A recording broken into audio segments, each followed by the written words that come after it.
Doctors don't study health when they're at medical school, you know. They only study symptoms, and they're all looked upon as the body going wrong. So they're just trying to medicate it or cut it off or chemotherapy or whatever. What do they say? Burn, cut and poison. That's their whole view of every symptom. They never stop and think, is that the body trying to clean itself out, to clear whatever's there? They were giving the virus human traits, isn't it? For example, that if you're on a Black Lives Matter protest, go out there and get close to everybody because the virus won't bother you. But any other protest, the virus will get you. If you sit down, you can take your mask off, and if you stand up, you can't. And the time, they suddenly had a curfew. Even things like leprosy, you'd think, oh, it's very contagious. Well, they had lots of testimonies where doctors, nurses were working with lepers every day, cleaning their wounds, etc., never developed it.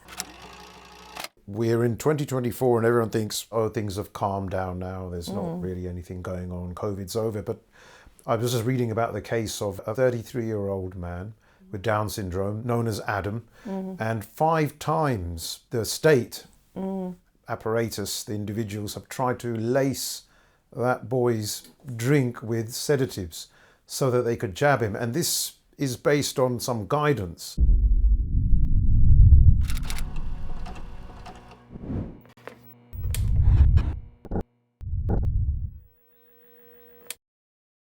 I'm delighted to have with me today Magda Taylor. Now, Magda, you set up in 1992, I think it was September, the Informed Parent newsletter. Later on, it became also an online newsletter as well.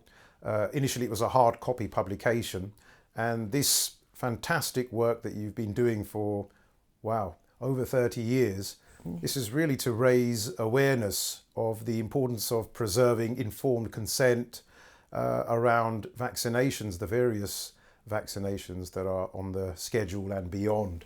Could you tell me, first of all, how this came about? What made you go out there and say, I need to make this newsletter? I know, well, it was very odd for myself even, because although I'd always been one for, as I was growing up, we weren't ones for going to the doctors, but with vaccination, everyone's brought up to believe that it's one of the wonders of medicine and we've eradicated disease. And I never questioned vaccination prior to 1991, a year before 92.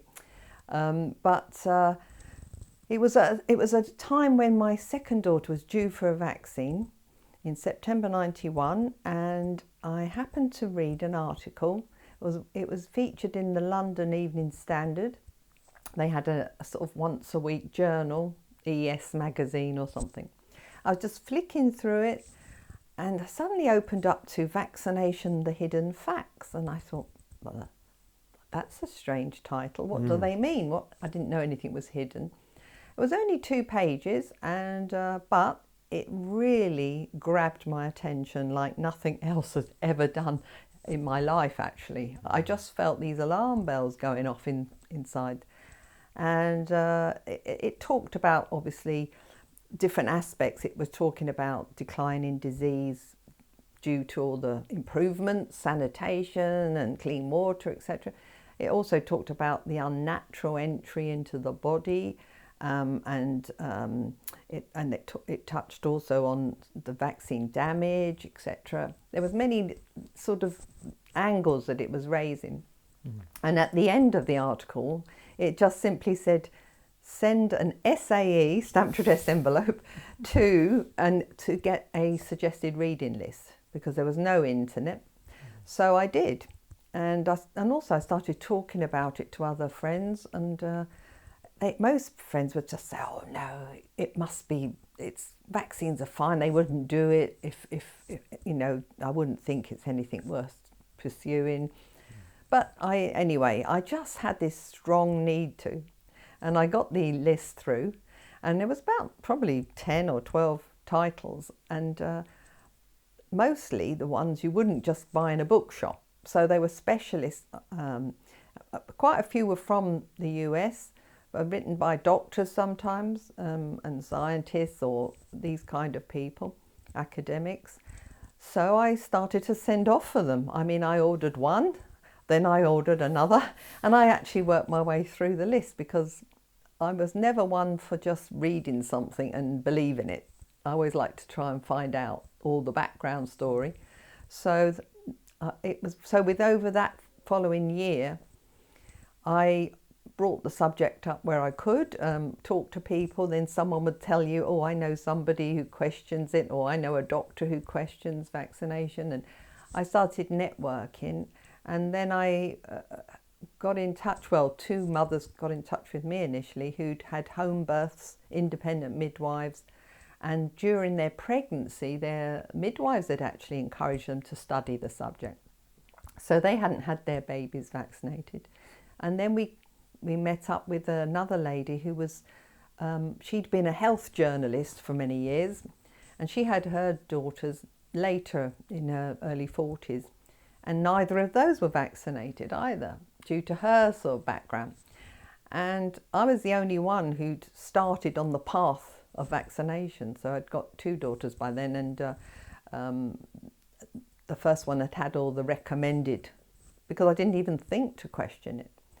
I did question her having the MMR because it had only just come out, and because as a child I had measles and mumps, and I said to the health visitor, what's the big deal? She said, oh, they're very dangerous, you know. I said, you're very lucky to have got through measles, you know. And so I just thought, oh, I didn't realise. So, but it was when my next daughter, Nancy, was just due for MMR, was when I read this article. So I actually said no thank you to that vaccine. So she's slightly less vaccinated than Ruby, but it was probably within the first couple of years of doing the Informed Parent, we decided how would we position the Informed Parent, because we all agreed that it's up to individuals to make up their own mind based on what knowledge they have. So really, the idea was to try and trigger off an interest, act as a catalyst, so people would start to look at it for themselves and take on the responsibility. We weren't dishing out information saying don't do this and don't do that. I was just trying to compile any information we found from medical journals, from holistic practitioners, across the board really, and collate them in a newsletter, because the average parent, especially when you've got a young baby, hasn't got the time to start looking for all these bits of information. So that's how it started. But within a couple of years, we hadn't realised what we'd taken on, and the other three mothers were unable to kind of commit because it was quite a lot of work. Yes. And every time we got kind of mentioned somewhere, then slowly the subscribers grew. So we, you know, and then in 1994, there was a very large measles rubella campaign, and they targeted all the children at school in the September, and we suddenly had a huge surge of interest then as well. So, but it was around that time that the others felt they couldn't commit. So I was left with the whole thing myself, and I just thought, well, I can't stop now, so I'll see how I get on, because I had to take on being the editor, do the newsletter, every aspect of it. You couldn't divvy up anymore with the other three, isn't it? Yes, that's right, because one of them Janet, who'd been a health journalist, she was naturally the editor, you know. So anyway, I took it on board and just carried on. And, you know, during the 90s, before the internet really started kicking off, then there was more opportunity to get a few articles here, or, you know, I did occasionally have journalists ringing from different papers, newspapers, asking me a few things about what the Informed Parent was about or something. They were actually interested. They were, and actually when you initially talked to whoever contacted you, they even seemed very interested when you showed them the decline in disease. They were like, wow, these graphs. But you see, obviously they take it to the next people above them, and they must say, oh, no, we won't put that, we won't publish that.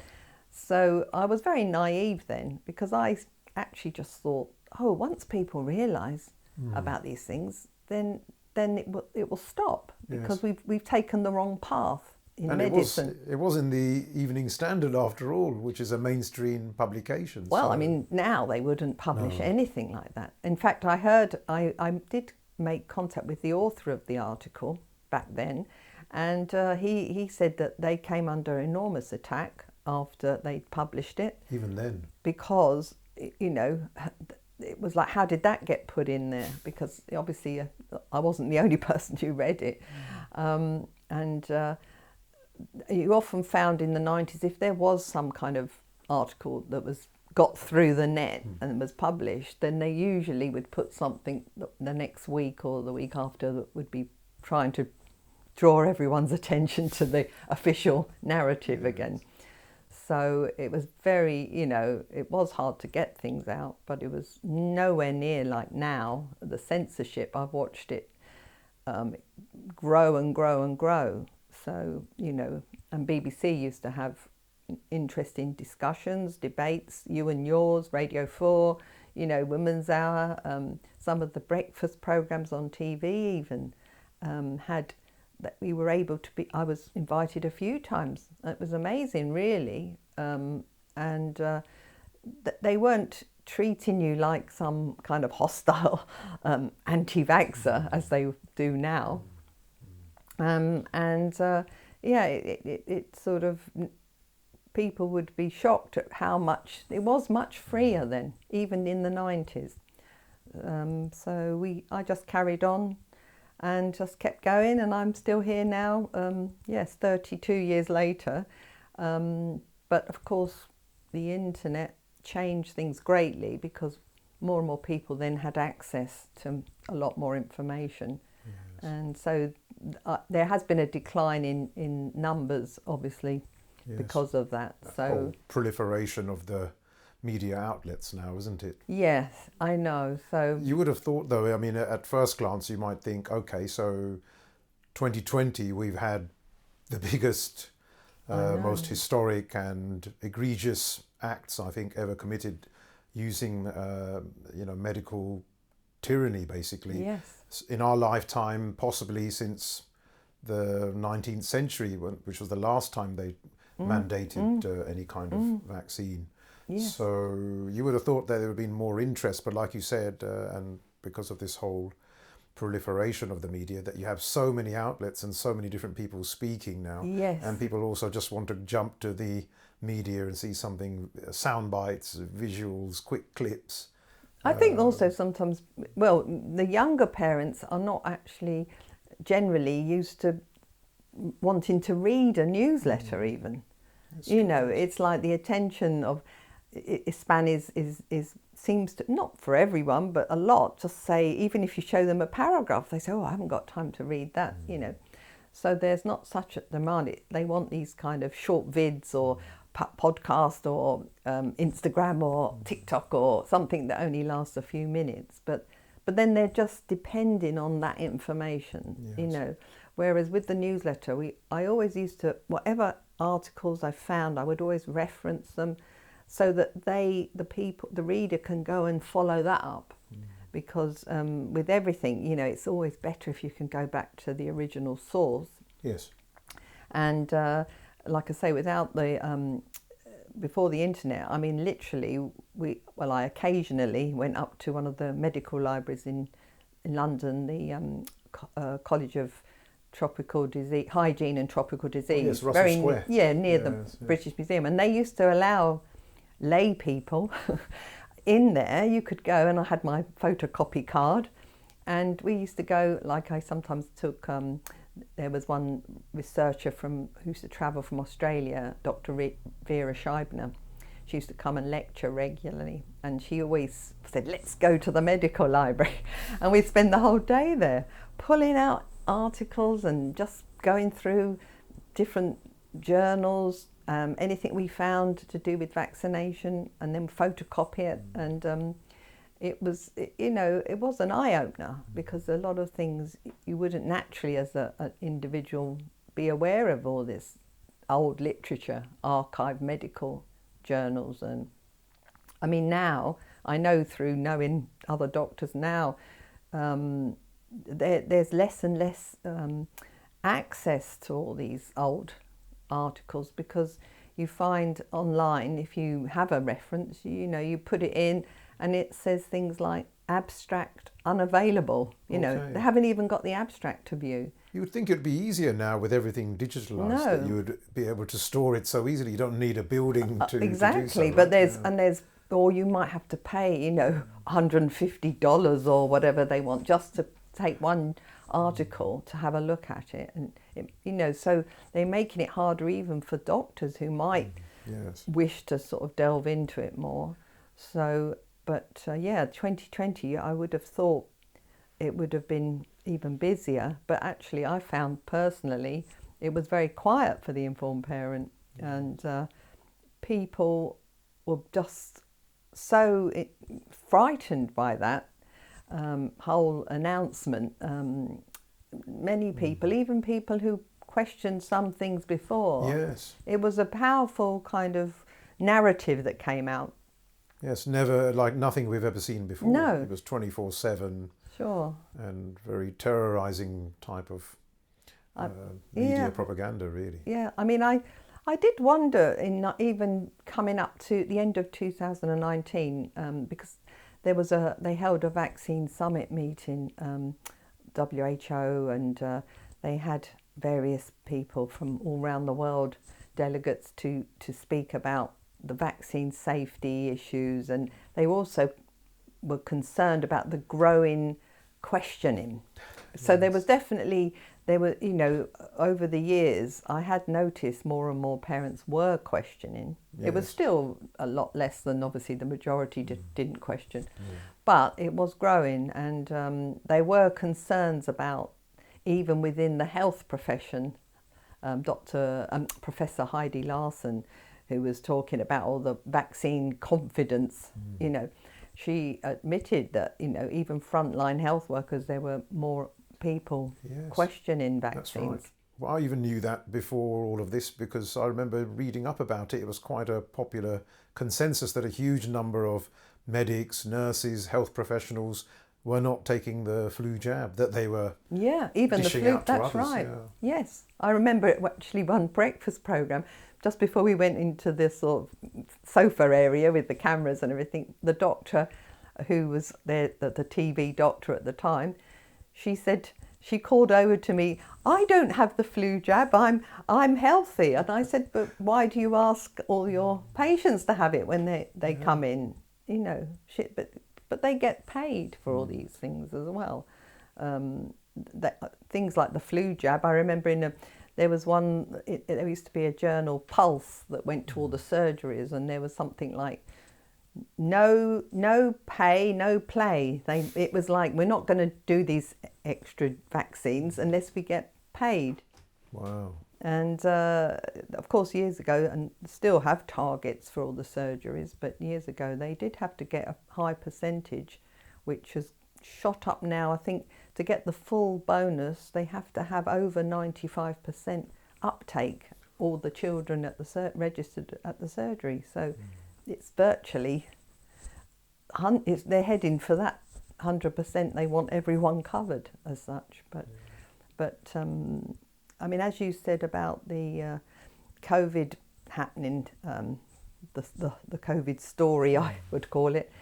The last time we had anything like that, as you said, was in the 1800s.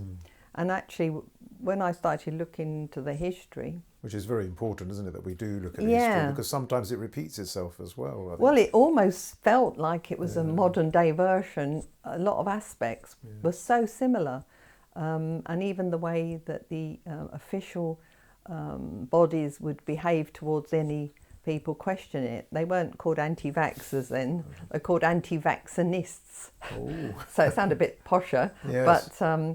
But interestingly enough, when they brought out the first Compulsory Vaccination Act, 1853, they were at that moment in time there was no organised opposition, because up until that point people weren't forced to do any of this. So there were, but within a year there were sort of people publishing, and then people naturally start networking, and out from that it grew the kind of anti-vaccination movement, which, as you mentioned, in fact lots of doctors were involved. Okay. When you get some of the old journals, because I have got some old original texts even, and also photocopies of them, and all the main people running the committee or whatever, all doctors, medical doctors. So and when you look at the history even, there's many times where the texts are highlighting how so many of the vast majority of the health profession, don't agree, sort of thing. So we only hear sort of one story, and we've all been told, oh, smallpox was eradicated. Yes. Could you take us back to the history then of how this vaccination began? Where did it come from? We hear the name Edward Jenner a lot mentioned. Well, he kind of latched on to a kind of local myth. I mean, prior to Edward Jenner, as he was right near the end of the 1796, I think, was when he started doing some experiments on some of his gardener's son was the first boy to be experimented on. But prior to that, there was a method that had become popularised in the 1700s, which was, they would refer to it as inoculation or variolation. And this method became sort of, particularly say in Turkey, it was noted by one of the British ambassador's wife. And she brought the idea back to the UK. And that method was basically making an incision, and then taking some of the pus matter from a smallpox victim, or whatever you want to call them, and then rubbing it into that cut, covering it so it would like sort of fester, and that would supposedly give you some kind of immunity, and you wouldn't develop smallpox. That was the idea. So there was all that kind of going on before, and I think previous centuries there'd been similar kind of things. So Jenner was speculating at the end of the 18th century, and he'd heard myths about local dairymaids, and that if they were somehow gained some immunity from smallpox, but when they were milking the cows, that if they developed any sort of blisters, pustules, that they would call cowpox, that this was similar to smallpox, but it was a milder disease. So if this whole idea of having a mild infection, that it would somehow protect them from smallpox. This was just all ideas. And in fact, some of his main initial ideas, he had to abandon them himself because they didn't sound very nice. I mean, he was talking about, it wasn't just the cow material, the pus from the cowpox that he wanted to use in the vaccine. He was also talking about some aspect of horses' heels, a horse's inflammation. It was, he said it was those who worked with the horses, that they didn't wash their hands properly, and then they milked the cows, and somehow this horse inflammation would pass to the cow, and then the cow would pass on the cowpox to the dairy maids, and that they would somehow be protected. I mean, that's in a nutshell. I'm only saying it in a simple way, but it's very bizarre. And no sort of scientific studies, or I mean, when he first presented all that kind of data, his speculations, they turned him away, saying, oh no, we don't like the sound of that. So he dropped the whole thing about the horses. That's a bit too far-fetched, perhaps. Yes, and also then once he'd come up with this idea, there were other doctors that were all trying to jump on the bandwagon, because they all liked the prestige and the money, But he did manage in the end to push this through. So vaccinations, the difference between that and variolation is that instead of using smallpox pus, they used the pus from the cowpox and then did the same thing, make an incision, rub. But it was seen to be milder because cowpox was seen as a milder disease. And so it seemed like a safer option. So the health department as such then, the body that it wasn't called the Health Protection Agency then, they actually latched on to his idea, and then they turned away from the previous method. They blessed it. They said something like, having formally blessed variolation, they decided it was dangerous and it actually caused more smallpox. So then they welcomed the idea of vaccination, and by 1840 they actually made the previous method a criminal offence. So people would be fined or imprisoned if they were found, if a doctor was found to be using that method. So but the whole of Jenner's experience, because he passed away in 1820s, by the time he got to his time of departing, he wasn't a happy man. He was full of a lot of anguish, because there were so many bad reports coming in about the vaccination.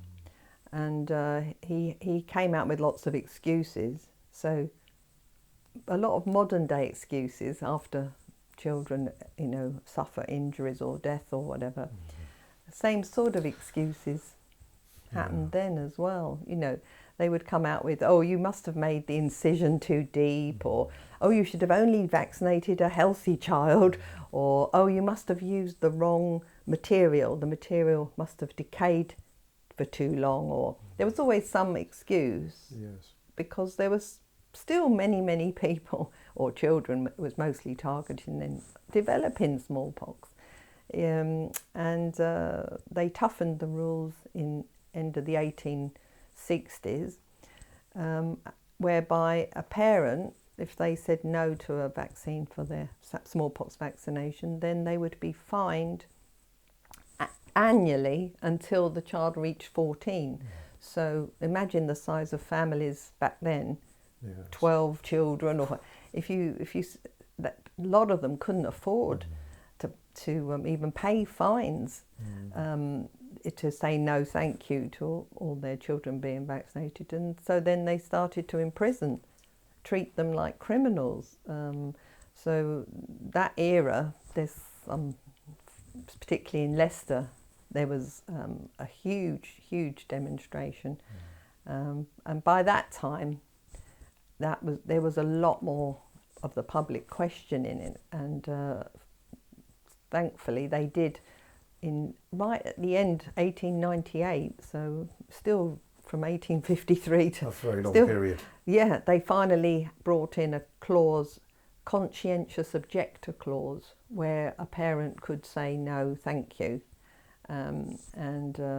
So that was a victory in that time, but it was a long time. Yes, if you look at COVID era, that was 2 solid years, and that felt like such a long time. Yes. So these poor people had to go through this for decades. Well, it's interesting as well how they networked in those days, because they only had, they didn't even have telephones, or, they managed to put together a lot of really good demonstrations, and people travelling from overseas even. Wow.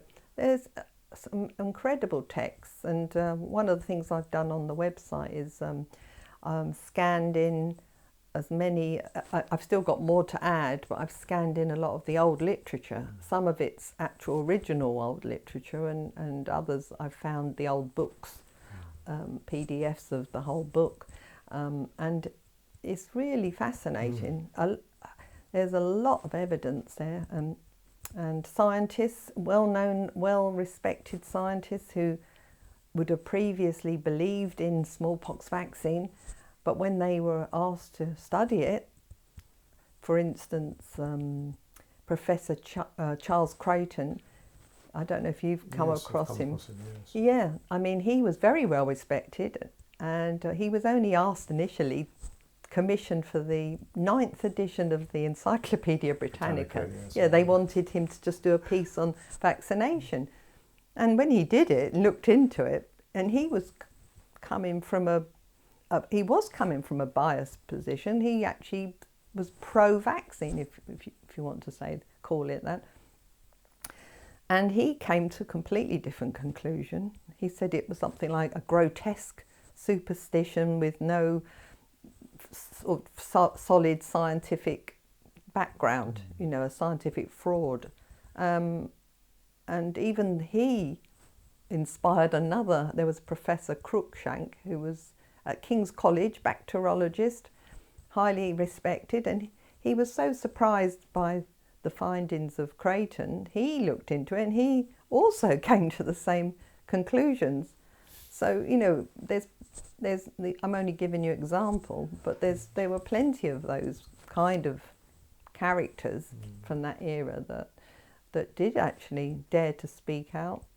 When did it all change in terms of the fact that we started to see, for example, that as sanitation and hygiene improved, that a lot of the instances of these so-called viruses, measles and other things, that they started to decline, just as the jabs were being introduced. Well, but they were already on the decline, I believe. Most of them were. I mean, when you've got figures, okay, some of them go back from mid-1800s. You can see there's a book called The Role of Medicine, which is now, you know, archived. You would be lucky to get a copy, but his medical historian, and he looked at all the graphs showing all those declines, and that most of them were almost off the bottom of the graph before the vaccine was even introduced. And if you look, for example, at the end of the 1800s, when they were looking at child mortality, they might put, you know, show diphtheria, measles, scarlet fever, whooping cough, the deaths. And actually at that point, it was the highest number of deaths was under scarlet fever. Well, they didn't ever introduce a vaccine for that because they were apparently trying to develop one, but it disappeared before it sort of the decline happened before they could introduce it. So when you look at, it's great that there is this one disease that they didn't bring in the vaccine, because they always made the officials, I say they, you know, the official story is that the vaccine came in and wiped everything out. Well, this is a good example. Well, what wiped that out? Because they were all being wiped out in the same natural way of, like you say, better housing, sanitation, clean water, everything that was improving, less overcrowded living conditions.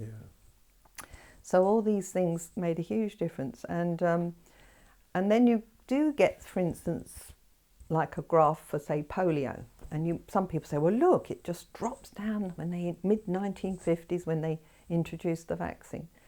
Well, at the very same time, they changed the definition of what was considered polio. So prior to the introduction of the vaccine, you would have to display symptoms only just for 24, 48 hours, or polio case. But after, they said you had to have them for over 60 days. And most of these so-called polio cases were just flu-like symptoms. Less than 1% were actually turned into anything like paralysis type of thing. So changing the definition, you've suddenly lost a whole load of so-called cases. And then they were being reclassified as coming under other columns like Guillain-Barré syndrome or aseptic meningitis and all these. So it's easy to shift figures. And there's some very good articles about polio actually also on my website. You know, there's some detailed investigations as such by, at the time, you know, the anti-vaccination movement.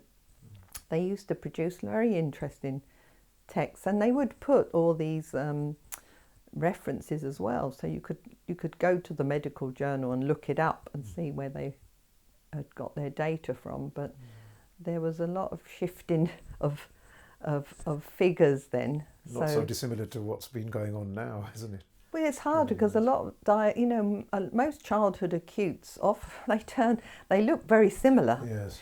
And of course now they're dependent on the so-called PCR for all these things. Yes. Even measles or whatever, they say, they tested positive for whatever. But as many people have been pointing out, that isn't a test. And it's being used as to justify all the actions that have been taking place more and more in the last few years. Well, they said it was flu for COVID. They said it was flu-like symptoms, and when you look down the list of all the symptoms of this alleged COVID, it was exactly identical to the flu. Exactly. So and crossed over with many other illnesses too. Yeah, I know. They broadened the spectrum of symptoms, all the typical ones that make.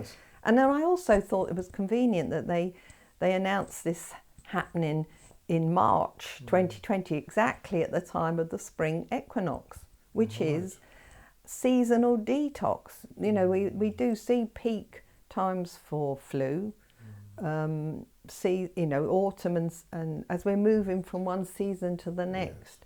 And, it was very convenient to choose that exact weekend, I think it was, wasn't it? 23rd of March or something like that. And of course, everybody then thinking, must have got COVID, the fear. Imagine how many people became sick out of the fear of it. Yeah, that has a huge impact, which is not often talked about, is how easy it is to get ill when you're afraid. Oh. Because your body goes into fight or flight mode, and for some people that can be quite extreme. Yes, I mean, when it announced, because I'd been studying it for so many years, I didn't have any fear at all. And I knew that it was a story. I didn't know quite why, because, over the years, like I said at the beginning, I was very naive. I mean, as the years went by, I realised that there's always other agendas behind things. And it was a very convenient tool to collapse the world sort of economically and sort of check how much control have we got over all these different populations. So, but it was very sad to see so many people frightened because I think with the naturopathic view, initially, of course, I used to think, you just get this illness because you caught something from somewhere. But over the years, I looked into all those kind of aspects, and I realised actually the germ theory is I can't remember who said it. They described it as an unproven hypothesis, and the whole idea of catching things. We've all been indoctrinated, and it is hard to let go of that idea. But then you can start looking and seeing actually, when we're sick, what does that represent?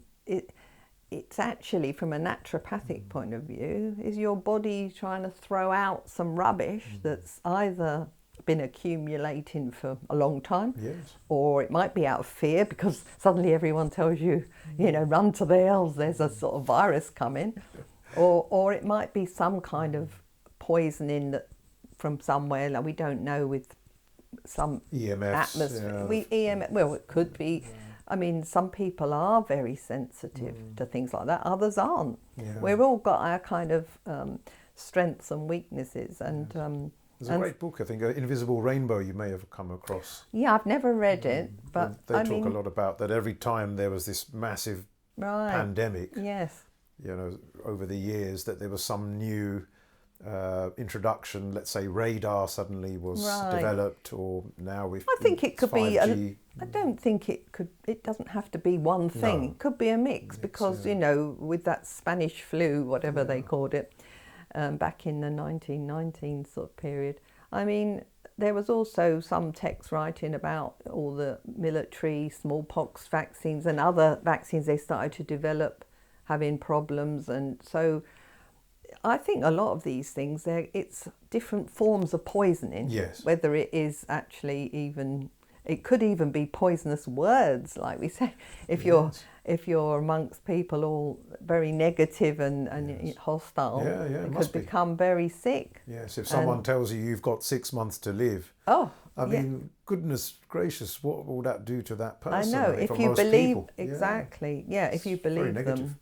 Yeah, so there's all sorts of, so even the way, the whole of medicine, sadly, it seems like, at the end of the 1800s even, there were more naturopaths and homeopaths and more holistic minded doctors, but it seemed to have got hijacked as the pharmaceutical industry evolved and gradually became more and more powerful. It sort of hijacked every aspect of medicine.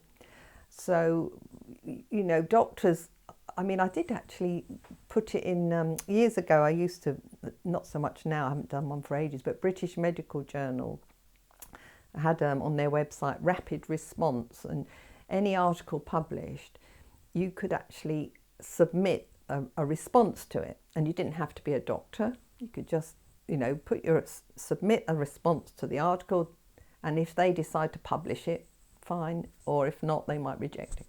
And I did get involved in a sort of discussion about mumps, and I did at the end say about doctors don't study health when they're at medical school. They only study symptoms, and they're all looked upon as the body going wrong. So symptoms could be a good thing, isn't it? Exactly. They only see everything that the body is going wrong. So they're just trying to medicate it or cut it off or chemotherapy or whatever. What do they say? Burn, cut and poison and all. That's their whole view of every symptom. They never stop and think, is that the body trying to clean itself out, to clear whatever's there? So, I did used to put these kind of comments, and it's interesting because usually there'd be silence afterwards because they don't study health. Hit a nerve, really, isn't it? I spoke to Dr. Liz Evans, and she confessed as well that she wasn't taught any of the potential, well, they call them side effects, but they are direct effects of these. Yes, they're all effects. Jabs, yes. I mean, she wasn't taught, and the poor lady herself, she was injured, and that's the only way that she was able to realise, by her own very unfortunate and terrible illness from one of the flu jab, I think she said. Right, yeah, well, I think sadly this is what draws some people into the story, because there's one doctor, Dr. Buchwald from Germany. He's no longer with us, but he would spend most of his life after his son, young baby son, had the smallpox vaccination and had brain inflammation and severely damaged. At the time, at first he didn't know what's caused this, but they realised when they started looking at all the timings and other information that it was the smallpox vaccine. And he struggled initially because he met with hostility amongst his colleagues. Oh, don't be silly, it won't be that. And he ended up spending the rest of his life helping with parents of vaccine-damaged children in Germany. He wrote a few books. They have been translated into English, but again, I'll have to try and scan all those in because unfortunately, a lot of these things are disappearing, because only limited ones were printed, they get thrown away, they don't exist, this material anymore. So I even do stand there by the copier scanning one page after another of some books just so it's there somewhere. And I encourage people to download it and keep one, because all this very, very interesting. But for any doctor, it's much harder to question it than someone like me, because I when you've trained all those years in medical school, you've started your career, the last thing you want to do is question everything you've learned. Is it incorrect? It's very hard to move away from that. So it's Years and years, isn't it, of yeah. training, some kind of potentially some kind of indoctrination there, really. Yeah, it is, and it's much easier as a lay person. I don't like that term, but anyway. Yes, no, far from it. Yes. Yeah, Yes. you know. So, but I always kept an open mind personally, and it's like now, if with all this whole thing about germ theory and viruses, have they isolated them and all this? Where do you stand on that, if you don't mind me asking? Well, personally, I don't think they've got any evidence, and I would like to still be alive to see the day that all this is exposed, because I do think that the whole, I mean, follow the science. It's like if there's any subject where you're not allowed to have a proper discussion about it, you have to be sort of suspicious, and I haven't seen anything so far where it's shown that they truly isolated anything, and I mean some of the presentations, Tom Cowan, Dr. Tom Cowan is interested, very interesting person to listen to, and he highlighted this Hillman, his surname was, British biologist, and so much interesting stuff about even the procedures of preparing slides and everything to look down a microscope. The number of processes, I mean, it's so departed from real life and any tissue they were trying to take or look at by the time they've had all these processes anyway. And no, I don't think there's been a lot of call for freedom of information. Christine Massey has written numerous letters now. Hundreds, I think. Yeah. Oh yeah. You would think it would be an easy thing for them if they've got the evidence. Yes. You think they would immediately pluck it out and say, there you are, now you can all go home. Yes. But we told you it was true, but no, they don't. Even the Drosten and Corman-Drosten PCR test, they also said that they had no isolate for a virus when they developed the test. So they didn't develop the test based on any actual live virus. Exactly. And the same, I'm sure that the same was said by Albert Bourla, who's the Pfizer CEO, and he also said that it was not based on any live virus, just a genomic sequence. It's all in silico, it's all computer generated. It's a bit like all those kind of predictions, wasn't it? Neil Ferguson's predictions. Crazy models, All these with models. Crazy parameters, Yeah, I mean, sometimes, I mean, I do occasionally, because it ends up being quite long-winded, but there was something last year where a mother sent me a letter that she'd received from her local health authority saying, oh, measles is in the area, we note your child's not been vaccinated, etc. And one of the bullet points, it was something like, you only have to be near a measles case for 15 minutes and you could catch it, So I actually thought, 15 minutes, that's very So I actually wrote to that health authority. I said, could you give me the reference for the source of that statement? So they immediately, we took it from the health department, go to this site. So I went there, and of course I went back and forth with the health department, and they never provided me with any actual study that showed that at all. They sent other things, and I did, some of them you couldn't access, and others, there was one particular study, I think it was Australia, an Australian study, and they were using that sort of as a backup. But when you pulled it apart, it was nothing at all that was any solid science at all. It was a shoddy survey, really. Well, everything about it was, this COVID really exposed the bizarre nature of these so-called people saying follow the science, because they were saying, for example, that they were giving the virus human traits, isn't it? For example, that if you're on a Black Lives Matter protest, go out there and get close to everybody because the virus won't bother you.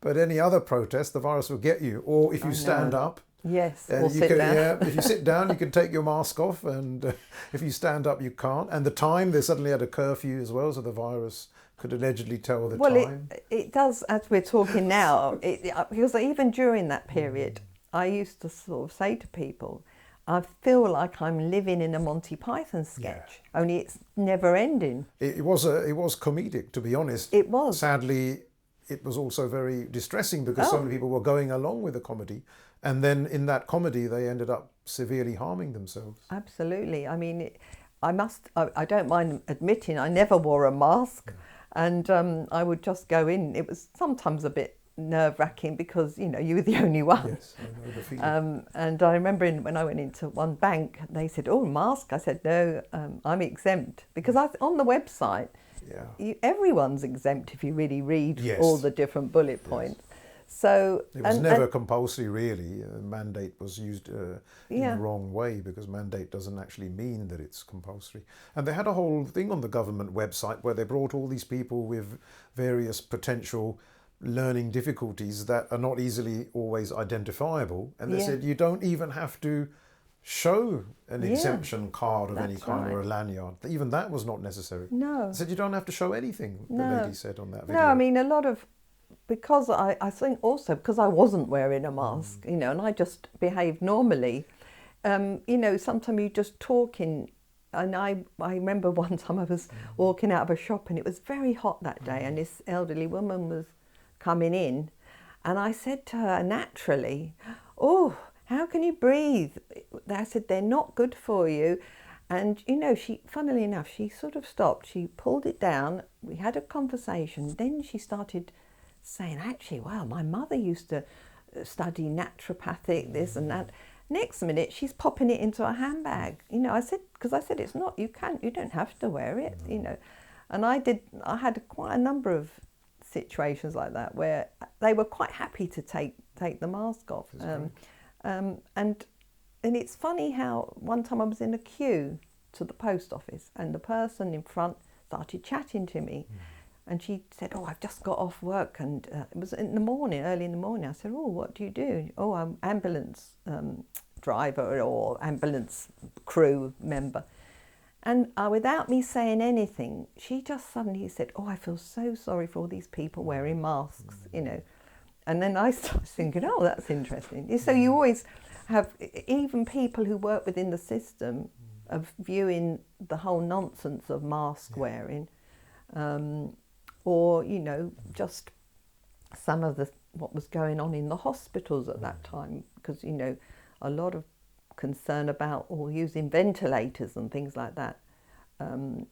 Again, someone was just in the queue and turns and starts saying, "Well, my wife works in the hospital and she's worried about how many deaths are occurring with the ventilators," you know.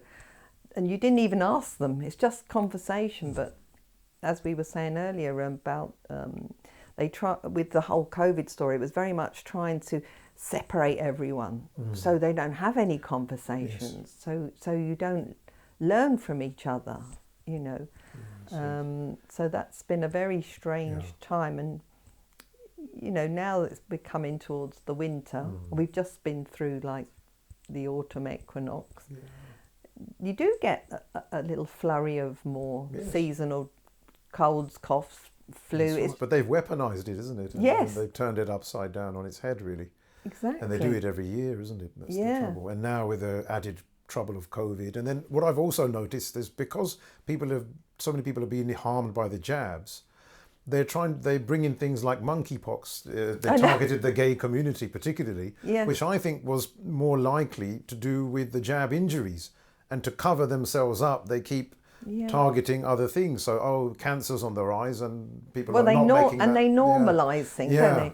It's all normal for children to have heart attacks or normal. I mean, it's not. This has never been the case. I mean, very, very rare.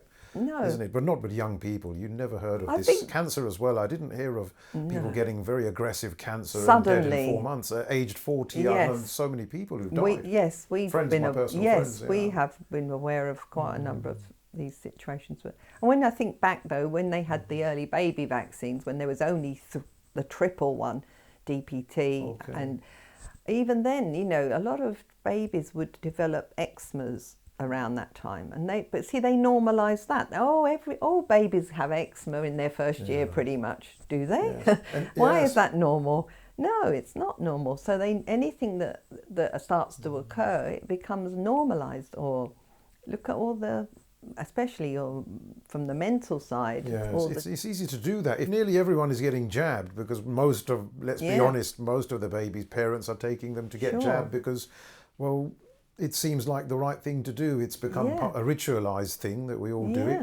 And so if they're all having it and then they're all getting these symptoms... It is normal. Then people think, oh yeah, they don't associate it necessarily. I know. It's that's very... the trouble. You've got nothing to compare it to. Exactly. You can't compare it to you very rarely can compare it to a baby who's not had any jabs and, oh look, she doesn't get it or he doesn't get it. I know. And that's how I got a little bit shook up, because my friend said, well, my daughter's had no jabs. And look at her. Yeah. And I knew her personally. Yeah. And she was fantastically bright, fantastically healthy, never got ill with, of any severity, and played the piano brilliantly, all around great sports person. And it just planted enough seed in my head to say, I'll give it a go. I'll also not get my son jabbed, I think that's well, over the years, especially I used to have a lot more phone conversations, people used to write.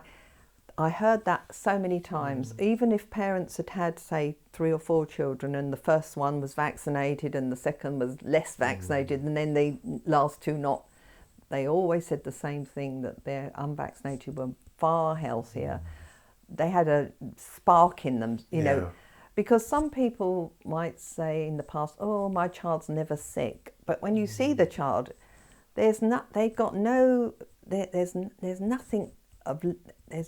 life in them, in their eyes. And I would... Something subdued them in some way. They've suppressed. lost their power in They've some way. lost the power to throw a fever and chuck it out. That as well. It's like lack of symptoms doesn't mean you're healthy. You have to look at the behaviour and the look of the child, and they're full of life, the ones that are less medicated and also, of course, others, rush every time their baby has a fever. Yeah, we don't have the patience, isn't it? Cowpole and things like that, give them a spoonful every time. I mean, I never had a bottle in the house. I mean, we just did things very simply, even though, like I said earlier, I did start on the vaccine path because I just believed what I'd been told all those years. But contagion does this very well, because once you have that idea of contagion, it's sort of what happened to me not so long ago, a couple of days ago. Yeah. You just mentioned that there's a bit of an itchiness you have somewhere. Oh, it must be scabies, you better go and get it checked out. And it's not so much that you're doing it for yourself, it's that responsibility for the greater good, for the society, because they put the blame on you. That you could be responsible for harming others, because she kept apologising to me, saying, I must have given it to you, although I wasn't very close to you, but it must have spread somehow to you. I know. Well, this whole contagion thing, again, there's a good book just come out recently, Can You Catch a Cold? Daniel Reuters. He's looked particularly at flu, cold studies over the years, and there isn't the evidence of contagion. No, I mean, I know there's a famous paper that people refer to, the Rosenau paper, and they did quite a lot of really intrusive procedures on healthy patients to try and get them to have flu, and they failed in every direction. And they even said something at the end. The one thing, they were looking at the mode of transmission, and they said something like, well, although we started from hoping to find the mode of transmission, what we have learnt from this is that we don't understand the whole transmission thing or whatever. They couldn't make anyone sick, even though they took samples of mucus from the throat, the nose, and coated the patients with these samples and all sorts of other things. You can get the paper. I mean, again, with any opportunity, I would say to people, download it and keep it, because they will slowly archive everything, and there'll be nothing available, unless it's something they're happy with. The message, but the contagion thing is, everyone, oh, don't give it to me. Well, I mean, it's weird because with flu, detox is it's a natural thing to do. I've been in, you probably have as well, I've been in close contact with someone who's got whatever, the flu or cold, and I didn't develop it. And you could be sharing the same room, sleeping next to them, and you didn't develop it. And then other people who might say, well, I developed it. So there's different, one thing we can say is that it's not automatic. No, everyone can vouch for that, I'm sure. As for some of the so-called one situation where you might think you caught it, I wonder if there is some kind of energetics that, because the detox is a positive thing. Yeah. So if you want your loved one to also go through that, there may be energetically that you could sort of you feel it, trigger it. When people yawn sometimes, you also feel the yawn and yawn yourself. Yeah. Sometimes. Well, laughter. I mean, you can go, someone comes in and laughing away, next minute you're laughing. You don't even know why. I do that a lot with the kids. You could, my school, I mean, I'm only speculating that is there some kind of energetic sort of switch that for your loved ones or people close to you might get them to have a detox, because could be environmental though, isn't it? Because so many environmental factors, like what you've all in your eaten. House and what you've all eaten, what area you went to, or sharing the same what in the buildings, we don't know what they've sprayed in that building, or just even what would you say, emotional, some of these times where there's a lot of anguish in the atmosphere, they say you can cut it with a knife, well, there's some bad energy. Is that something that could trigger off something? There's a lot of unknowns. Can we go back to smallpox? And they claim that the last case of smallpox was, I think it was in 1976 or somewhere around that. Yes, a man from Africa. They were very proud to portray him very, very strongly. Yes, I mean, that's one of the things that people always come out with, but we eradicated smallpox. Yes. But actually, it was interesting, all the diseases in the 1800s, smallpox, measles, whooping cough, all the diphtheria, they all came under a title zymotic disease. And they were all seen really as the body purging out impurities. That's how sort of naturopathic doctors were into it, then. And what's interesting, all of those diseases declined, but the one that was the slowest in declining, it was smallpox, and that was the only one where they had the vaccine. And when they actually strengthened the penalty, I said earlier about the end of the 1860s, they made it much more strict, and there was a huge epidemic in 1870-71 period of smallpox, and it was threefold increase. It shot up. So they'd been vaccinating away, and when they made these really strict clauses, it shot up. This is at the time when Creighton was looking into it, and the majority. So he put a lot of figures together, the majority of those cases were in the vaccinated. And even in some parts of in like one part of Europe where they had started revaccination, because obviously Jenner said one vaccination would protect you for life, but obviously it didn't work out like that at all. There was a lot more cases occurring in the vaccinated, and so they started revaccination, and the area of Europe where they had revaccination had the highest mortality. Even that in itself, why? It should be less mortality. So smallpox naturally declined along with all the others that came under that title, zymotic, but smallpox was the one that struggled a bit, and that doesn't make sense. If the vaccine had played a huge role in decline, we should have seen that just disappear, just like that, whereas all the others would have been a bit slower, but it was the opposite. So the vaccine didn't show to eradicate it, and in fact, when they brought that clause in at the end of the 1800s, it was only for a short period. In the Parliament, they said, House of Commons, I think it was Lord Lister, said, well, it's an experiment, we'll just allow this conscientious objector, because they thought that the less people having their children vaccinated with smallpox, then then the smallpox would go up again, and then they could justify bringing in the vaccine in a stricter form. But the opposite happened. So the less vaccinations, and there were less and less cases of smallpox. And there's some data and literature to read up about in the sort of the last 30 years of that vaccine being used. There were more deaths and injuries from the vaccine. That, you know, all those other diseases were diseases of poor living and all the sanitation and all the clean, you know, all the things that make people a lot healthier. Again, if you look into the history, it shows quite the opposite. I think smallpox would have disappeared quicker without any interference with all this vaccination procedure. So, and of course, with symptoms, I mean, they even talked about things like white pox and monkeypox or whatever in the past, indistinguishable from smallpox. Yes. You know, we don't know what all that means. Yes, hasn't even been eradicated because there are many other things that resemble it, right? Eradicating, again, we're always talking about disease like even pustules.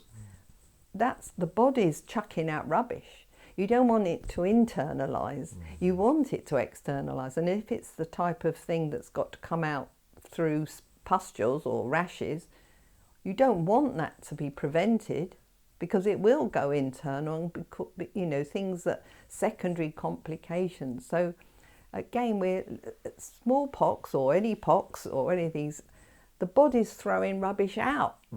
I mean, a lot of, even back in, 1600s, one of the famous English, he's known as the English Hippocrates, Thomas Sydenham, he described smallpox. There were a lot of mild cases then. It wasn't that everyone who got smallpox was very sick and died, because it's the same with anything. You know, if you're if you're having a detox, if you're living in squalor and poor water and malnourished and everything, then you probably won't get through it because of your whole environment and your situation. Whereas other people, if they develop these symptoms where the body's trying to throw rubbish out, but they've just got slightly better situation, then they will get through it, and they won't have such a strong presentation of a rash and all this sort of stuff. So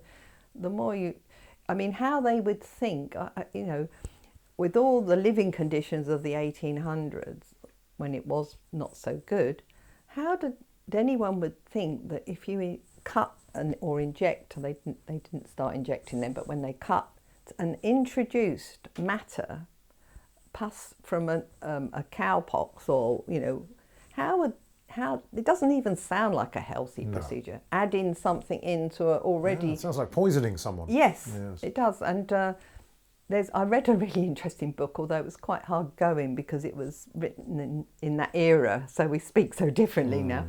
But it was all about leprosy, and there was a resurgence of what they called leprosy in the latter part of the 1800s. And there were so many testimonials in that book where doctors were saying it was the lancet of the vaccinator that was causing these cases. So poisoning, really, introducing foreign matter into a healthy person. And it was rife at vaccinating across the world, and the author travelled all around the world, all sorts of pockets of the world, same story. And even things like leprosy, you'd think, oh, it's very contagious. Well, they had lots of testimonies where doctors, nurses were working with lepers every day, cleaning their wounds, etc., never developed it. So there's so many fascinating things that you can't explain. It's not automatic. And they used to put out a lot of articles just before the narrative really, or just before the British public's human rights were really taken hostage here, in about sort of March 2020. I think it was actually 20th of March. I can't remember the exact date anymore. Right. But there were other stories just before that, very interesting ones of isolated boats that were out at sea. In Argentina, there was one near the Antarctic. There were other expeditions where people have been isolated from everyone else for long periods of time, and then they would fall sick. So they said, well, they couldn't have. That disproves contagion again. Where did they get these viruses from when they were out at sea for months? Even just simple things like measles. Who caught it first to even pass it on, and how come some individuals would just develop something out of the blue, no obvious case of anything nearby, because it is the body, especially the acute childhood illnesses. It's like a maturation of the body physically and mentally. They go through a kind of shift up in their development. So, I heard a very interesting doctor talking about how his child, after they went through measles, they actually started to speak, form better sentences, their drawings matured. It was like a little step up in their physical and mental.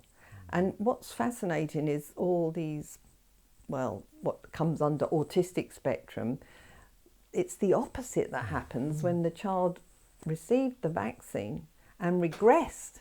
They lost their speech, they lost their abilities. It was almost like back to front.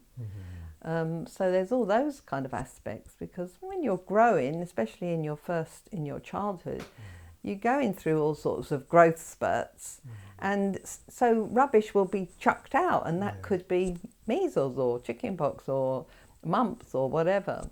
So again, do they serve a purpose in that if it's allowed to just go on its own without being interfered with? I think Sydenham also said that it was too much interference from physician and nurse that would cause a lot of the problems. That was back in the 1600s, he was saying. And there was another doctor in the 1800s, Birch.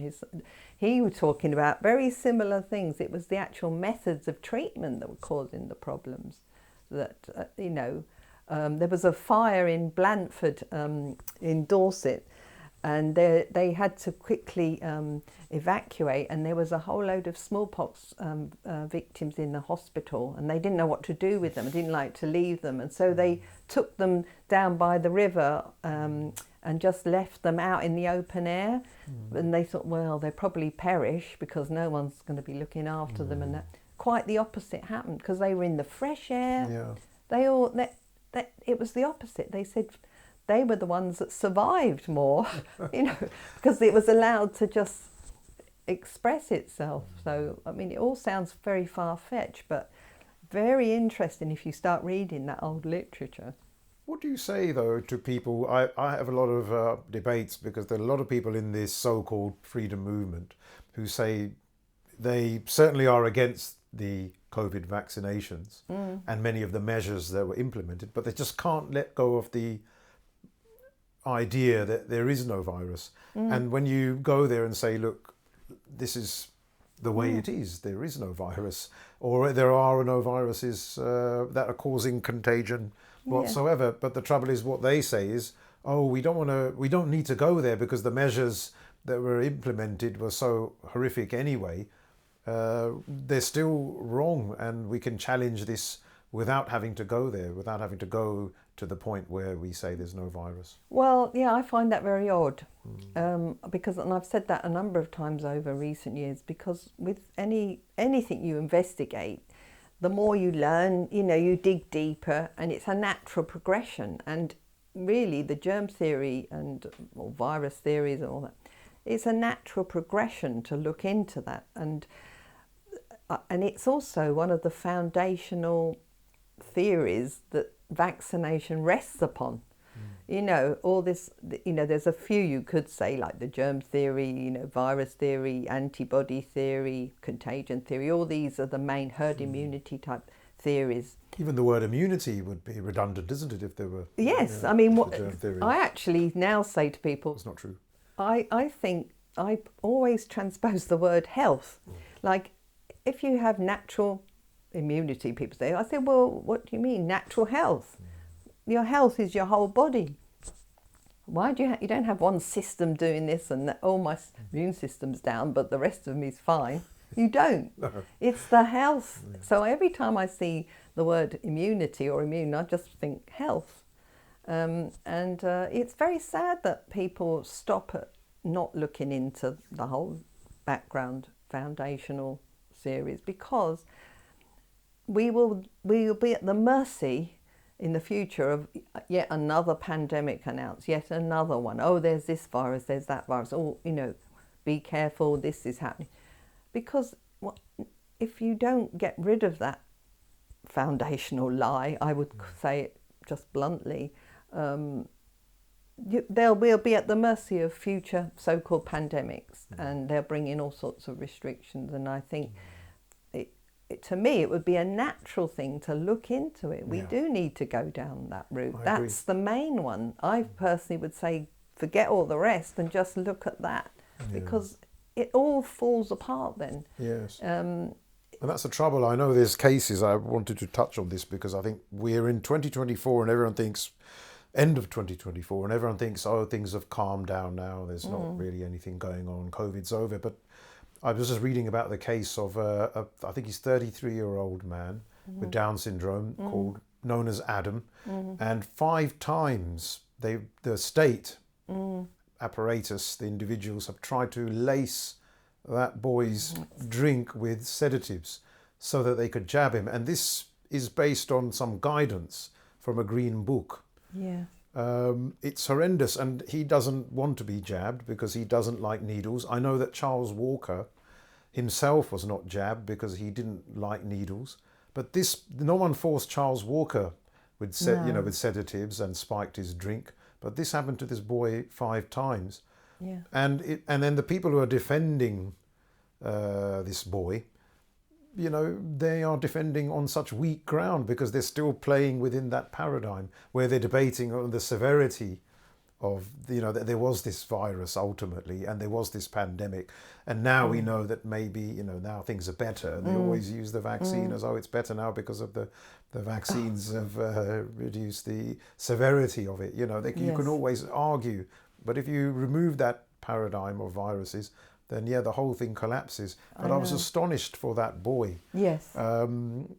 That, it's criminal, actually. There's people, I think it's McCaffrey, there's a chap called McCaffrey who said that, that there is strong evidence that he's looked into, that this group with the trisomy group of people, that this is actually the mRNA technology is far more harmful for them. And I think it was the JCVI's Professor Adam Finn who said that the evidence, they haven't tested any of these people anyway, and the evidence was based on very poor data, but yet they still are, they did jab him twice, and I think now it's become public knowledge. Yes. Because they're trying to give him the booster. I mean, this is yes, there's many things. In, yes, I mean, there's other difficult situations that have grown over the years with where a couple have split up and they initially hadn't had their babies vaccinated, and then one of the partners, sadly it's usually the father, if they suddenly start insisting, I want my child vaccinated now, and it's usually more about just getting back at the other partner. And of course, then if it evolves into a court situation, then the judge will naturally would go with the person who wants the vaccinations, because that's the official narrative. And I've heard all sorts of cases where they don't reach the public or family court situations.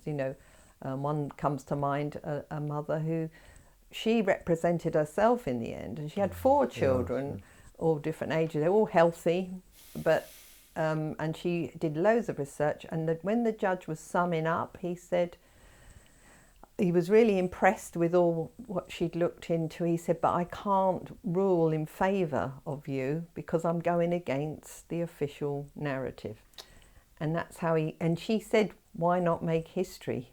And he didn't want to. When was this, may I ask? Only probably, I'd say about maybe 10 years ago, something. It's always going on then behind the scenes, isn't Oh, it? I mean, I hear even in very recent times about cases where, for instance, a mother, it happened in the 90s as well, but another similar case where the mother was deemed a hepatitis B carrier, which is all again another story and debatable and all that.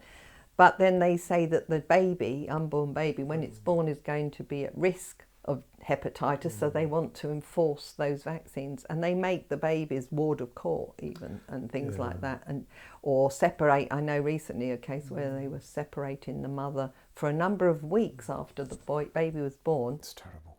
That's when they need the nurture. Yeah, the and most. they want and it's very hard because if you don't toe the line, they will make the baby a ward of court and foster it, and you might never see that baby again. So there's all those kind of things going on. I don't even know how many, but certainly I've had people contact me, and there was one publicised case in Northern Ireland in the 90s, and he was a vet actually. The father was a vet, and his wife was deemed hepatitis B carrier, and on the day of the baby was born, they had social workers and the police turn up. I mean, this is... They got the whole... But that at least was in the papers. State, to bear down on this poor... It's always often the mothers, I must say. There was the case of Tom as well, isn't it? Right, yeah. Tom and the mother, Sarah, I must say. And so the mother's completely shut out, and they wanted to try to force vaccinate this child as well. Yeah. In 2024, this was as well. I know. And the state, long ago said that this boy would probably only live for 1 year old. But in the mother's care, the boy is 22 now. Yes. And doing really, really well. So who knows best? Of course, the mother knows best. I know. But here they are, the state saying we know best for this boy because he lacks capacity somehow. But we know these children are very, very... I think they're super smart. Just maybe not in the way that the state wants us to believe, but they're very capable. They're very affectionate. They're very sociable. And it's really horrific the way that the vulnerable are being treated. I mean, they've been made to shield, and it's so cruel to keep these... Shielding basically means is a nice word for really locking them up, I think, for the best part of 2 years from society, I think. Yes, I mean, it is... I mean, in recent years, they've also, even during the COVID, they were always encouraging, like, all teenagers can come and get their vaccine. You don't have to tell your parent or these type of things. And there were some articles published about parents. They were basically saying parents are a barrier to getting to the child, you know. And they're the sort of articles, when I find them, because they're often even in medical journals, published and discussing what techniques can we use to bring everyone into the same thinking as us, you know. And so I put articles like that in the newsletter. So I'm always looking for, because they'll be from medical journals, they would be pro whatever, the vaccine or whatever. But as you read it, it's very eye-opening, and you can think, my goodness, they're actually admitting this, and it's showing that if you read it with a different view, you can see a very different story in that article, or you can see that they're just out there, they're not interested in health, they're just interested in uptake, and we don't want to lose confidence in that vaccine because we won't get the uptake, you know. But they don't worry about all the now look at the mental health problems of children skyrocketing. No one's saying, well, why? It's not normal at all. And it's not normal to threaten this with this Tom's it's awful. case. They wanted to the barrister there. He said that this woman must be jailed for obstructing and take her assets away. I mean, this is the ethics. I think the problem is the ethics has completely gone, hasn't it? We know that human beings are all fallible, but now we also know that they act with vice, whether they're working for the state. They also act with vice. They make errors. They they have flaws. Yeah, and they're clearly demonstrating it. The ethics have gone. There's complete disregard for ethics, isn't it? Yeah, I do think actually mostly, even within the health profession, and even whatever, social workers, all sorts, the spectrum of professionals, they shouldn't really be called health professionals, but anyway, system professionals. But, you know, most of them are, sadly, I think they actually just ignorant on the subject, and they've just been trained to think a certain way, and they just do their job. I think there's only probably a small number that actually do it with a nasty intent. I think it's mostly out of ignorance, and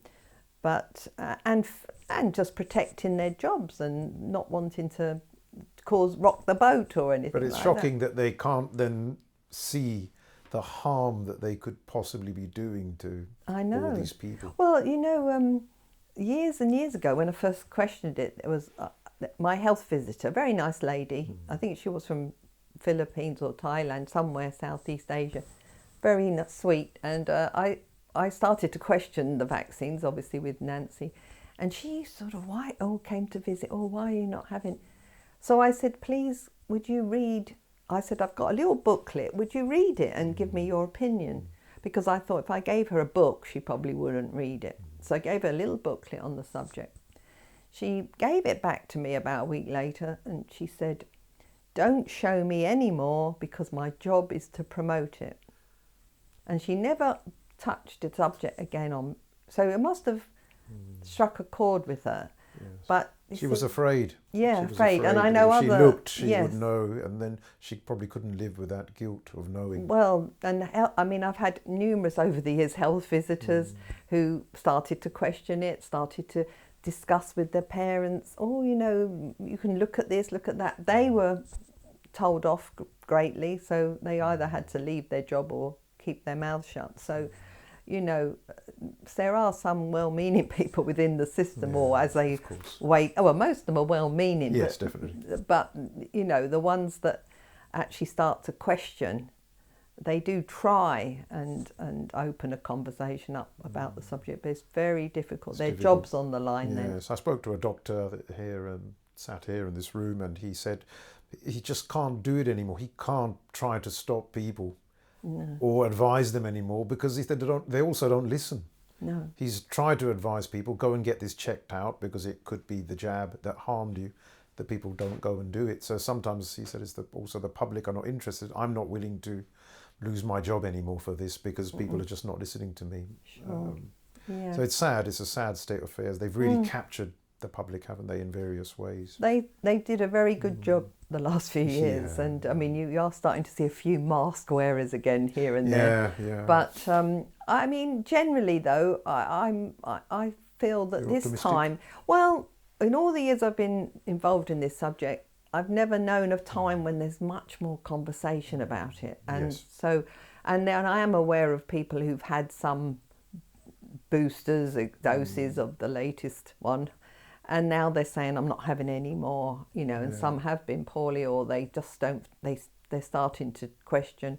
So, of course, there is still, the vast majority are just doing whatever. Yeah, but there are a lot who are questioning, I think, and some people I know who are not publicly saying anything negative about the jabs. But, I mean, it was an interesting case that I spoke to someone who said he's had 5 jabs, and he had a problem with the 5th, that there was a bit of a problem with his heart. Right. And but again, he himself didn't initially admit it.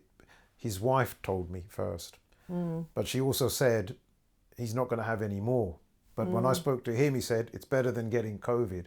So he tried to give the impression that he was happy with what he had done when clearly he wasn't. Yeah, I mean, it's always... So they don't want to admit necessarily to the public. But in private, sometimes people are revealing that. Yes. And they are confident that they think it was because of the jabs. But there's nowhere to go because, like you said, if you go to the doctors, they're not willing to look into it very much, most of them, because they, number one, don't know about it. And they've also probably been told it can't be the jab, so don't mention the jab, probably. No, well, I mean, there's less and less. I don't use the doctors myself. In fact, I was deregistered a while ago because I don't go in. And he said, you never come. But anyway, yeah, I mean, I hear from others, it's actually even difficult to even see a doctor these days anyway. Yeah. It's becoming more and more phone sort of calls, and they're even there. You see, how can a true health professional, to be a good doctor, you do need contact with your patient. You need to kind of get to know them a bit in terms of no good just seeing them for a few minutes and just or write out a prescription.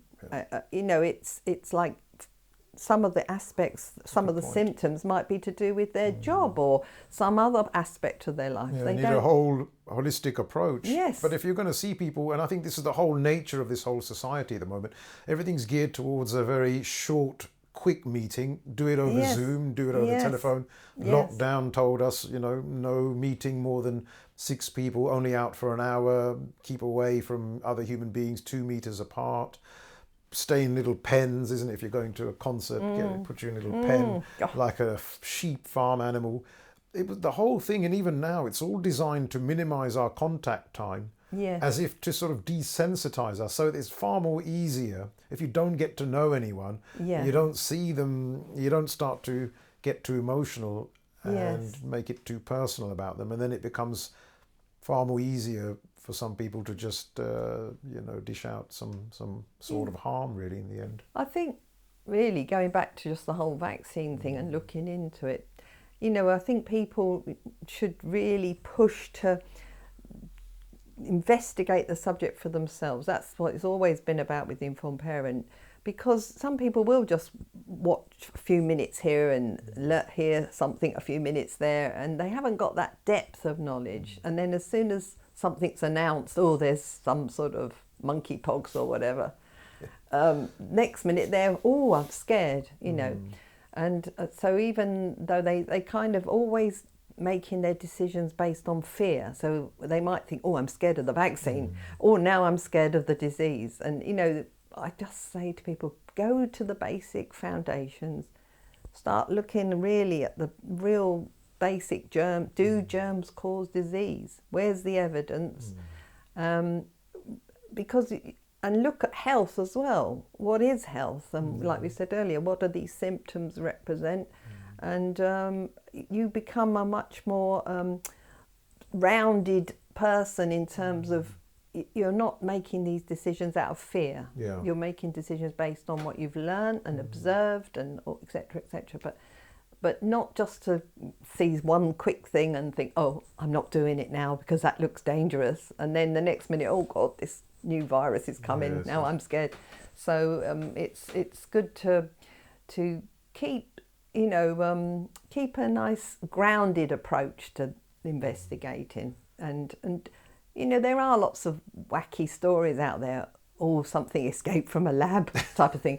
I mean, and a lot of people like all that stuff, you know, they like all those movies they saw. Well, that's you know, more indoctrination there, isn't it? Again, so I just think sometimes the truth is so simple. And, you know, people want to flower everything up and or dramatise everything. But, you know, the body is an incredible thing, and it will always try to be healthy and try and survive through whatever, you know. It will adapt to situations, but you know, if you're living in terrible conditions, etc., then it's very hard to stay healthy. So I mean, just promoting your health will get you through most, you know. I would think, you know, I observe in people like my grandmother, who got into her 90s. She never went to the doctor. She wasn't even registered with one. And my mum registered about a year or two before she passed away, and she said, I'm not going to see them. She said, I'm perfectly all right. You know, they wanted her to come, and they were so shocked she had never been. And she said, no thanks, because they probably would have started saying, oh, you need a new hip joint, or you need this, and you need... So, and I probably, having my nan live with us as well, as I was growing up, she certainly was a very... inspired me in many ways. I'm really grateful now because, you know, I watched how she lived her life, and same, you know, with other older people that I've come across over the years in my life. Very impressed with how they've lived their lives, and without really, I mean, we do need hospitals for A&E. You know, if you're in an accident, you'd like to be patched up as well as they can do. Even then, the surgeon's got to be in a good mood on the day, you know. So, but otherwise, all these other illnesses, I think we need more education in health and understanding what symptoms are.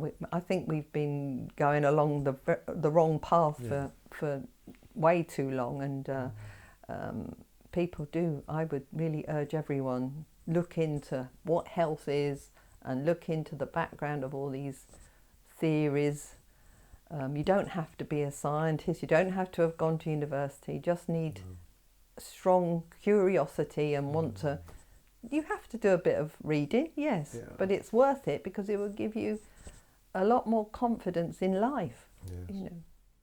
It's great what you're doing. Just to conclude, I wanted to just touch back onto the informed parent. Could you give us a little bit more of an insight of what sort of things you're able to publish, and a little bit about your the other authors? Are there other authors who are penning things in there as well? Contributors, I mean. Yeah, I mean, I have most of the articles I just pick out from different journals, or even, you know, other newspapers or articles from all sorts, and I don't reproduce them all completely, but I'll say where they've come from, and I'll take some extracts, because then so that people can think, oh, that's interesting, I'd like to read the rest of it. I do have two doctors writing regularly.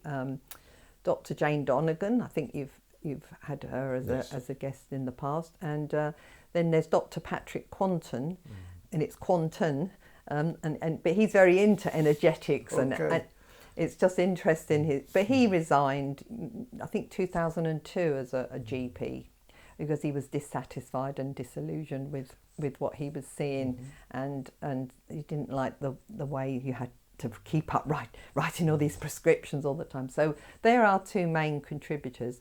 I sometimes write articles whereby I take an article or take something and I dissect it. In fact, that's what the Lancet originally was in the 1800s. It was supposed to be a critical medical journal, you know, the Lancet, cutting, dissecting the information and analysing it. And it was much more honest journal then. But, you know, I sometimes do those, or I just find snippets from all sorts across the world, different journals. Sometimes holistic practitioners write a piece. And I encourage, in the past I have had people, individual stories, if they want to let others know about their situation with a vaccine or vaccine damage, or but generally it's just a mishmash. It's all the time I'm thinking to try and act as a catalyst to start people on their own research. Not to depend on anyone, not to depend on anything I just say. Look, find out for yourself, and you'll be surprised how sometimes, you know, like I say, the truth can be very simple, and I think we underestimate the healing power of our body. I think we underestimate, and it reminds me of scurvy, actually, because they thought that was a viral or contagious type of illness, and then of course it turned out to be the vitamin C deficiency, isn't it? I know. Well, that's it. It's obvious. Something so simple, the truth. Well, I mean, years ago they always used to say, oh, you know, because when they say, oh, measles, it's a killer, worldwide figures, you know, and they really, the cases, the majority of the cases, because the death rate for measles was way down back in the 1940s even, but it was areas where they were living in poverty. That was the killer. If they cleaned up, if they pumped in all the money in putting clean water and better housing, better food, they would see the same as we saw in so-called developed world. You know, they would have experienced exactly the same declines. It's just common sense, actually. You can't live in filth and expect to just inject something into the body and you stay alive. I mean, it's ridiculous. Yeah, you only need to visit India. I remember travelling through India and seeing the vast array of people with very strange manifestations of illness, that things you'd never seen anywhere else because of the conditions that people were living in. It was very different Yeah. culture and way of life over there, and poverty played a huge part in that, and quite a lot of cruelty to the fellow human. I mean, I remember what I found very interesting in India is I always thought that the cows were treated so much better than the fellow human, you know. Unbelievable. You'd move a cow out of the road to protect it from getting hit, but a human could carry on walking in the middle of the street, even a child, without any care of it. It was a very cruel experience, if I'm honest, travelling through India, I remember. Well, and I mean here, you know, they tell you be scared of this virus and that virus. When if you look at the number of deaths due to car accidents, we'd be scared to get in a car, wouldn't we? I mean, everything's out of balance. So it's all a fear propaganda. It always has been, really. Yes.